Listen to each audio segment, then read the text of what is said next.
آپ کے بیٹے نے چوری کی، وما شہدنا الا بما علمنا، اور ہم وہاں حاضر تھے، ہم نے دیکھا ہے، جو ہم بتا رہے ہیں جو کچھ کہہ رہے ہیں اس کے ہم گواہ ہیں، وما كنا للغیب حافظین، اور ہم غیب کے بارے میں حفاظت کرنے والے نہیں ہیں۔ کیا بس اب یہاں سے آگے کا واقعہ کہ یعقوب علیہ السلام کے پاس جاتے ہیں۔ اب یعقوب علیہ السلام کیا کرتے ہیں، یہاں سے تدبیر ہوتی ہے۔ اب یعقوب علیہ السلام کو کہاں بلانے کی، مصر بلانے کی، اور یوسف علیہ السلام کے خواب کے تعبیر کے پورا ہونے کی۔ انشاءاللہ اگلی رات میں 29 میں انشاءاللہ پوری مکمل سورہ یوسف پوری کر دی جائے گی۔ ان تمام آیتوں کی تفسیر میں جو باتیں آئی ہیں، جو کھل کر آپ کو سمجھ میں آئی ہے، ان کو دوبارہ دہرانے کی ضرورت نہیں، بس اتنے کہنے کی ضرورت ہے کہ جو باتیں بیچ میں نصیحت کی آتی گئی ہے اس پر اللہ تعالیٰ ہم سب کو عمل کرنے والا بنائے۔ ہاں اسی میں کامیابی ہے، یاد رکھ لے، آخرت کی تیاری میں ہم سب کی کامیابی ہے۔ دنیا کی تیاری ایک ہے جہاں پر ایک بڑھیا سے کہا گیا تھا کہ پتا ہے ایک امت آئے گی جس کی عمر 60 سال کی ہوگی، کیا کہا، جس کی عمر 60 سال کی ہوگی، لیکن وہ لوگ محل بنائیں گے رہنے کے لیے، کیا کہا، محل بنائیں گے۔ بڑھیا نے کتنا خوبصورت جواب دیا، 60 سال کی عمر تم کسی درخت کے نیچے گزارتے ہیں، اس کے لیے محل بنانے کی ضرورت ہے۔ ہاں یعنی ہم لوگ دیکھیں کیا کر رہے ہیں، 60 سال میں زندگی پوری لگا دے رہے گھر بنانے میں، اور آخرت کی فکر نہیں۔ افسوس ہوتا ہے بہت سارے لوگ ایک پاؤں قبر میں پھر بھی کہتے ہیں مفتی صاحب دعا کیجیے گا دکان میں کاروبار بڑھ جائے، یہ نہیں کہتا کہ آخرت سدھر جائے، دعا کیجیے گا۔ ابھی بھی فکر کس چیز کی ہے، دکان کی، مکان کی۔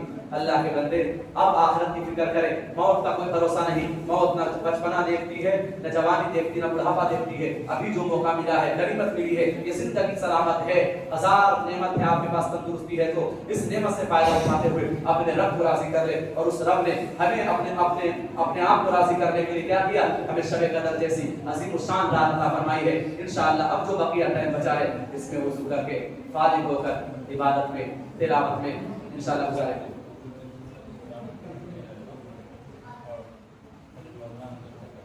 اور انشاءاللہ مسجد علی حسن میں 19ویں شب کو قرآن پاک تراویح کی شکل میں مکمل ہوگی انشاءاللہ، اور اس میں حضرت مولانا انصار صاحب قاسمی صدر قاضی امام شریعت تشریف لائیں گے، حضرت کی دعا ہوگی اور خطاب بھی ہوگا۔ اس لیے آپ تمامی حضرات سے اور اس بات کو دوسروں تک پھیلائیں تاکہ زیادہ سے زیادہ لوگ شرکت کریں اور حضرت کا خطاب فرمائیں، سماعت فرمائیں اور ان کی دعا میں شریک ہوں۔ بڑوں کی دعا میں بڑی تاثیر ہوتی ہے۔ اللہ تعالیٰ سب کو کہنے سے زیادہ عمل کی توفیق عطا فرمائے، اور جو باتیں کہی گئی ہے اس پر سب سے پہلے ہمیں عمل کی توفیق عطا فرمائے، اور جتنے لوگ ہیں سب کو عمل کی توفیق عطا فرمائے۔ سبحان اللہ الحمد، سبحان اللہ الحمد، نشهد ان لا اله الا انت نستغفرك ونتوب اليك۔ سبحان ربك رب العزة عما يصفون وسلام على المرسلين والحمد لله رب العالمين۔